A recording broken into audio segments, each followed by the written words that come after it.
किसानों ने 6 दिसंबर को पैदल दिल्ली कूच का कॉल दिया है, जिसके बाद एक बार फिर से शंभू बॉर्डर पर एक्टिविटी जो है बढ़ गई है। अंबाला प्रशासन की बात की जाए तो वो भी एक्टिव मोड पर नज़र आ रहा है। कल से ही अधिकारी यहाँ पर समय समय पर पहुँच रहे हैं और स्थिति पर नज़र रख रहे हैं कि जो शंभू बॉर्डर पर किसानों की संख्या कितनी बड़ी है और क्या कुछ तैयारी किसानों की तरफ से दिखाई दे रही है, क्या कुछ कूच रोकने की तैयारी है प्रशासन की, वो दिखाई दे रही है। पुलिस के द्वारा मॉक ड्रिल प्रैक्टिस वो जो है की जा रही है और जो तैनाती है वो भी फोर्स की बढ़ा दी गई है। 15 कंपनियां केंद्र से मांगी गई हैं, 2 RF की कंपनियां वो जो हैं तैनात जो हैं फर्स्ट मोर्चे पर रहेंगी, जो जिन्होंने पिछली बार किसानों को रोका था हैवी शेलिंग करके, आंसू गैस के गोले जो है दागकर, वो उसी तरीके से तैनाती जो है फोर्स की रहने वाली है। किसानों ने दिल्ली कूच जो है पैदल करने का कॉल दिया है, तो रणनीति किसानों की भी अलग रहेगी। धारा 163 जो है अंबाला में लागू की गई है। ये नोटिस जो है कल ही DC अंबाला के द्वारा शंभू मोर्चे के ऊपर चस्पा करवा दिए गए थे।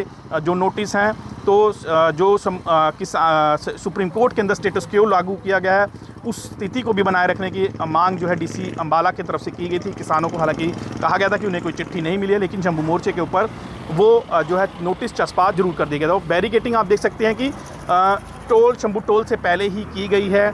यहाँ से आगे मीडिया को भी जाने की अनुमति नहीं है। कल से ही अधिकारी मीडिया से भी दूरी बना रहे हैं, उनसे बातचीत करने की कोशिश की गई, लेकिन कोई भी जवाब अधिकारियों की तरफ से नहीं दिया जा रहा है। जो प्रैक्टिस की जा रही है वहाँ भी मीडिया को जाने की अनुमति नहीं है।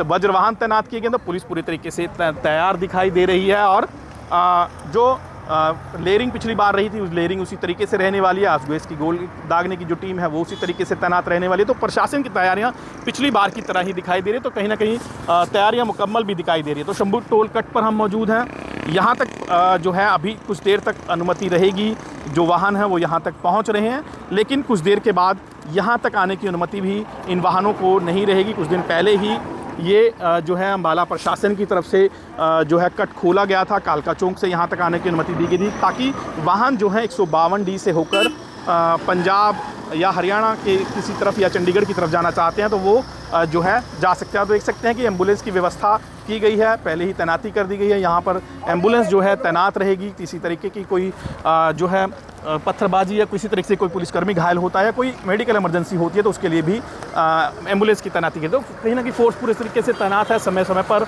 जो अधिकारी हैं वो नज़र रखने में एक और एम्बुलेंस की व्यवस्था की गई है। तो जो प्रशासन की तैयारियां हैं वो शुरू हो चुकी हैं। प्रशासन किसानों को रोकने के लिए पूरे तरीके से तैयार दिखाई दे रहा है। 13 फरवरी को आखिरी बार किसानों की तरफ से कॉल दी गई थी, तो काफ़ी कोशिशें किसानों की तरफ से 2 से 3 दिन हुई थी, लेकिन प्रशासन ने किसानों को आगे नहीं बढ़ने दिया था।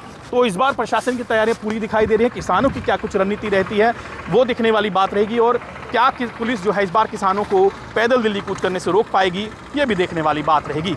अमन कपूर, पंजाब केसरी टीवी, अंबाला। हमसे जुड़े रहने के लिए हमारे YouTube चैनल को सब्सक्राइब करें और नई वीडियो की नोटिफिकेशन के लिए बेल आइकॉन को दबाएं। अगर आप ये वीडियो Facebook पर देख रहे हैं तो लाइक जरूर करें और ज्यादा से ज्यादा शेयर करें। धन्यवाद।